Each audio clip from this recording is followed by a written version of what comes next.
saya berharap sekali kasus ini kalau ketika dibuka kembali ya kan, ya hukum apa yang dipunyai oleh teman-teman lawyernya Jessica.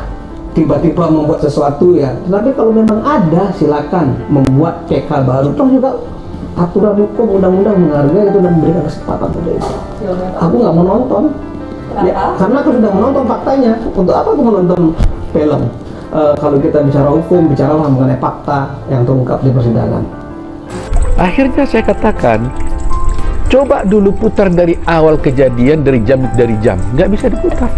Dia hanya putar yang tanda petik saya duga hanya menguntungkan mereka, yang seakan-akan mengarahkan ke kejahatan, ke kelakuan dari Jessica. Contoh Pak, ada suatu peristiwa kira-kira jam itulah dituduh Jessica katanya memasukkan cyanida itu, walaupun di film yang sudah tidak jelas ini pun tidak bisa terlihat. Nggak ada kan? Sudah filmnya sudah tidak jelas pengambilannya, berpotensi diedit, tapi nggak ada juga kelihatan. Tapi itu pun mereka mengatakan bahwa seakan-akan dia memasukkan cyanida. Itu buktinya. Ya. Gitu. Saya sebagai lawyer tentu kan nggak mau diam. Saya cari seorang saksi yang merupakan alibi kuat. Jadi kalau banyak keberatan menurut Pak Oto atau tim penasihat hukum, semua komentar-komentar yang dia sampaikan itulah yang seharusnya dituangkan ke dalam memori banding, karena mereka katanya mau banding. Jadi tidak usah dia secara live memberikan komentar lagi secara terbuka ke publik. Ya, itu jadi mengundang berbagai polemik dan itu seolah-olah ada pengadilan di luar pengadilan. Hakim itu kan kalau menjatuhkan suatu putusan ya selalu lebih dahulu menggunakan nalurinya, batinnya. Apalagi ini persidangan ini sudah cukup lama ya. Kita sangat menguasai keadaan. Barulah dari naluri ini kita hubung-hubungkan dengan alat-alat bukti lain. Saudara, ini kabar gembira ya. Kabar gembira bagi penegakan hukum di Indonesia. Masih terkait dengan kasus Jessica Kumala Wongso yang kini menjalani vonis hakim di penjara 20 tahun penjara dan sekarang sudah 7 tahun dijalani oleh Jessica. Ada cara untuk mengungkap kembali dengan hiruk pikuknya ya, pembuktian, proses persidangan dan sebagainya. Ini adalah pernyataan dari Mahkamah Agung yang konon katanya kasus Jessica akan dibuka kembali. Jika, mari kita simak bersama-sama pernyataan dari Mahkamah Agung. Durasi juga, pemirsa mohon maaf kita ke MA apakah bisa ada sidang lagi, peninjauan kembali ke Jessica ini bisa diubah. Pak Sobandi. Silakan Pak Sobandi. Baik, terima kasih.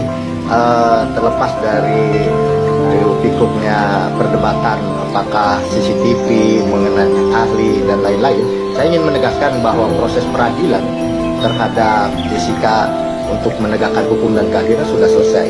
Penyidikan, penuntutan, bahkan putusan upaya hukum biasa, pengadilan tingkat pertama, banding, kasasi, dan upaya hukum luar biasa kasasi telah menyatakan bahwa terdakwa Jessica terbukti secara sah dan meyakinkan bersalah melakukan tindak pidana pembunuhan berencana. Bahwa hakim telah mempertimbangkan alat-alat bukti di persidangan, minimal 2 alat bukti dan keyakinan.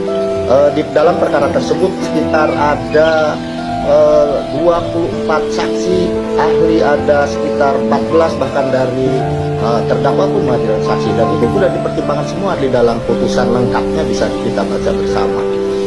Kemudian saya ingin menjawab pertanyaan Bang Andro tadi bahwa apakah ada upaya hukum lain. Jadi tadi upaya hukum biasa itu banding kasasi sudah selesai, upaya hukum luar biasa juga sudah dilakukan, yaitu PK ya, peninjauan kembali. Bagaimana, apakah bisa dibuka kembali? dapat atau memungkinkan dibuka kembali, yaitu dengan peninjauan kembali kedua. Ya, peninjauan kembali kedua. Tentu ada pintu masuk untuk peninjauan kembali kedua atau syaratnya, yaitu ada putusan yang berkekuatan hukum tetap terhadap objek yang sama, tentunya dalam hal ini perkara Jessica. Nah, itu baik perkara pidana, perdata atau tata usaha negara. Itu dasar hukumnya Surat Edaran Mahkamah Agung nomor 4 tahun 2014. Sebelumnya ada juga SEMA nomor 7 tahun 2014. Cuman kalau dulu SEMA 7 tahun 2014 itu harus ada putusan PK kembali yang saling bertentangan.